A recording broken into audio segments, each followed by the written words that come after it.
All right, so picture this. It's Sunday. Okay. You're in London. Yeah. And you can feel that electric game day energy. Love it. We are diving into the Bears versus the Jaguars. Oh, yeah. Straight from the sidelines. Well, sort of. Okay. We've got this awesome CBS Sports Live blog. Right.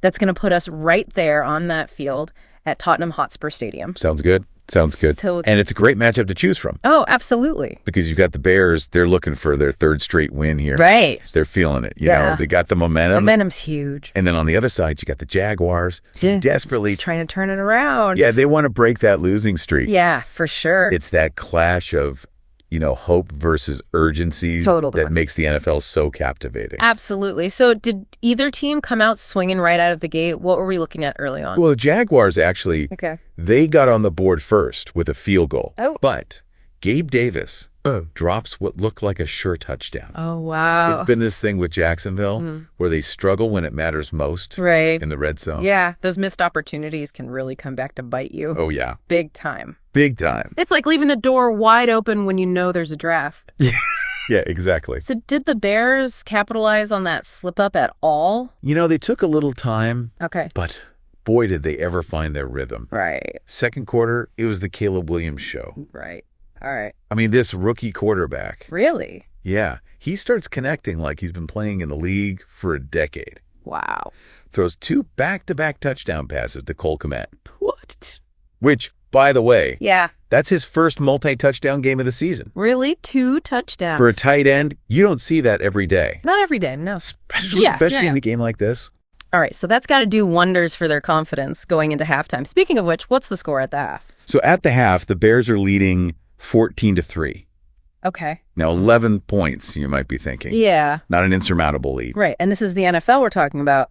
Anything can happen. Exactly. So before we dive into that second half, I want to rewind just a little bit. To that third quarter kickoff. Right. There's something about the energy of those first few plays that can really set the tone. Oh, absolutely. Would you agree? 100%. Okay. And the Jaguars, well, let's just say they fumbled the ball. Oh, no. On the first play of the third quarter. You're kidding. Evan Ingram, their tight end. Yeah. He took the brunt of that one. Oh, man. Bears recovered, and you could feel the momentum shift. Ouch. Turnover on the first play almost makes you wonder if they remember to bring the playbook out with them. Yeah. But it's the NFL. Anything can happen. Anything can happen. Did they manage to recover from that early stumble? They did. Yeah. They managed to answer the Bears with a touchdown. Okay. Later in the third quarter. Okay. It was Trevor Lawrence connecting with Gabe Davis. There he is. For a 21-yard score. Okay. Almost like redemption. Right, for that earlier drop. Exactly. Okay, so a glimmer of hope for the Jaguars, but they're still trailing at this point, right? Did they manage to close that gap at all, or did the Bears keep putting on the pressure? Well, this is where it gets really interesting. Okay. Remember how we were talking about the Bears finding their rhythm in the second? Yeah. That wasn't even the half of it. Oh, really? Caleb Williams throws his third touchdown pass of the game early in the third. Wow. It was Keenan Allen, the veteran receiver, who caught that one. Okay. Talk about a confidence booster, right? Yeah, 3 touchdowns in a single game as a rookie. As a rookie, yeah. I mean, this kid's the real deal. He's exceeding expectations, that's for sure. So is this like a record for the Bears, or? It most certainly is. Really? He is the first Bears rookie quarterback to throw for 3 or more touchdowns. Wow. Since way back in 1999. 99, wow. When Cade McNown had 4. All right, so he's in some pretty elite company then. He's in some elite company. Wow. Especially for a rookie. Yeah, especially for a rookie, that's huge. Huge, yeah. Okay, so before we get too caught up in this whole Caleb Williams highlight reel, sure, I do want to circle back to the Jaguars for a second. Okay. They were down, but not out. Right. Was there any sign of a last stand in the making for them? You know, remember how we were talking about those red zone struggles? Yeah. They reared their ugly head again in this one. Oh, no. It seemed like they had the pieces, but they couldn't put the puzzle together. Yeah. When it really mattered. Oh, a familiar story for Jaguars fans, I think. Oh, it's that hope and frustration all rolled into one, yeah. Exactly. Okay, so before we reveal that final score, and I promise we're getting there, you mentioned another rookie standout earlier on, the Bears. Yes. Williams to commit twice. I mean, that's a story in itself, but there was another rookie receiver that kind of turned heads, right? Yeah, Romo Dunze. Okay. He might not have found the end zone this game, but he made one heck of a play in the second What happened? 28-yard game. Wow. You got Williams connecting with him. I mean, that's two rookies out there learning the ropes, already making it look easy. Yeah. The chemistry there is undeniable. Oh, absolutely. It's like watching a well-choreographed dance, but they're like improvising every step of the way. Exactly. There's that connection, that energy. It's electric. Yeah, and it begs the question, what does the future hold for the Bears? With Williams playing like this. Yeah, I mean, A bright future. it's certainly a possibility, but we've got to consider the other side of this coin too, right? Right. The Jaguars. Yeah, They're staring down the barrel of another loss here.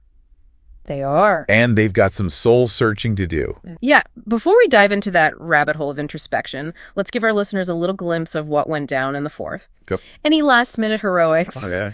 Did the Bears keep their foot on the gas pedal? And for the love of the gridiron, what was that final score? Let's just say the Bears weren't content with just coasting to victory here. Oh, okay. They made a statement. Okay. All How's right. this for a statement? Caleb Williams throws his 4th touchdown pass of the game. Fourth.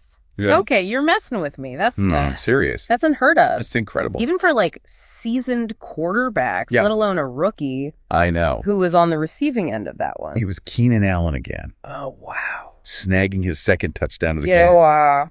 It seems like Williams really trusts that veteran presence Yeah. in those big moments. Totally. And honestly, why wouldn't you? Right. Allen's like that reliable friend who always shows up ready to, lend a hand or, in this case, get you game-winning pass. Yeah. Talk about a security blanket for a rookie quarterback. Right. But seriously, 4 touchdown passes in a single game. This kid is not just a rookie. No. He's like a phenomenon. He's exceeding everyone's expectations, that's for sure. Yeah, and it's not even just about like racking up the points. It's the way he's like commanding the field. Exactly. His decision making, his poise under pressure. It's the hallmarks of a true leader, Totally. and you can't teach that stuff. Okay, so it's more than just raw talent. Yeah. This is like the it factor. The it factor, yeah. Speaking of it factors, Yeah. I can't take the suspense anymore. Okay. Give the listener the grand finale. What was that final score? Sometimes the final score doesn't tell the whole story. Okay. What matters is how the game unfolded. Okay. And the Bears, they dominated All right. on offense and defense. Okay. This wasn't just a win, it was a statement. All right. I get it. It's not about the points. It's about sending a message. Exactly. And the Bears definitely sent one loud and clear across that London field. You're sure. For the Jaguars, though, this loss has got to sting. Yeah. I mean, they were hoping to break a losing streak. Right. And now, well, what's next for them? Where do they go from here? That's the million-dollar question, isn't it? It is, yeah. I mean, is this a coaching problem? Yeah. Do they need to shake up their roster? Possibly. Or is it something, Deeper. a little deeper? Yeah. Yeah. It's tough because in the NFL, there are rarely easy answers. It's a tough business. It is. 1 minute you're on top of the world, the next you're left wondering what went wrong. Yeah, and that's part of what we love about it. Exactly. That's the allure. The constant struggle, Yeah. the unpredictable nature of the game, it keeps us all on the edge of our seats. Absolutely. But before we wrap up this deep dive into the Bears' London takeover, Okay. any final nuggets of wisdom for our listeners who are probably, as we speak, strategizing their fantasy football lineup for next week? I think the biggest takeaway here, for me at least, is just the undeniable emergence of Caleb Williams. He's the real deal. He's not just any rookie quarterback. Yeah. He's a difference maker. Yeah. And if this game is any indication, Right. the Bears may have just found their franchise quarterback. Oh, music to Bears fans' ears. Right. And for the Jaguars, well, back to the drawing board. Back to the drawing board. They've got some hard questions to answer if they want to turn their season around. Lots of questions. But hey, Yeah. that's the thrill of the game. It is the thrill of the game. Anything can happen. Anything can happen. You know what's crazy to me? What's that? This one game in London, Yeah. it just tells us so much about the NFL. It really does, yeah. If you're the Jaguars right now, Yeah. you got to be looking in the mirror, Yeah, for sure. asking some tough questions. Absolutely. Like, what are we doing? Yeah. This is more than just a win or a loss at this point. Right. It's about recognizing the patterns Okay. and making those crucial adjustments. Yay. Those struggles in the red zone. Yeah. That's not bad luck. No. That's a trend. Yeah. And trends, they need some attention. They need attention. They need to be addressed. Whether it's coaching changes or player personnel decisions. Right. Maybe even a little bit of both. A little bit of column A, a little bit of column B. Exactly. It's like that saying, what's that? Fool me once, shame on you. Fool me twice. Right. Shame on, I don't know, the Jaguars. Yeah, well, they've definitely had more than their fair share of red zone blunders. Yeah, they really have. They got to find a way to kind of break the cycle. Yeah, break the cycle. And you know what? This is why we love the deep dive. I was going to say, this is my favorite part. We go beyond the surface. Yeah. We go beyond just the highlight reels and the final scores. Absolutely. We're looking at the why. Exactly. And hopefully giving you a little bit of food for thought along the way. I hope so. Something to chew on. Right. Connect the dots for you. It's all about connecting those dots. So let's bring it back to the listener for a second. Okay, yeah. Imagine you're in that Jaguars locker room. Okay. The weight of that loss is just hanging in the air. You can cut it with a knife. You can feel it. You're the coach. Okay. What's your top priority? Wow. Heading into next week. Man, that is the million-dollar question, isn't it? It is. I don't know if I have an easy answer for you. Yeah. But one thing's for sure. What's that? The Jaguars need to find a way to spark some kind of change. Okay. And they need to do it fast. Because in the NFL, just like in life, time waits for no one. Ain't that the truth? Ain't that the truth? All right, folks, we're going to leave you with that thought. Words to live by. Words to live by. Thanks for joining us for another deep dive. Until next time. See ya. Keep your heads up and your game faces on.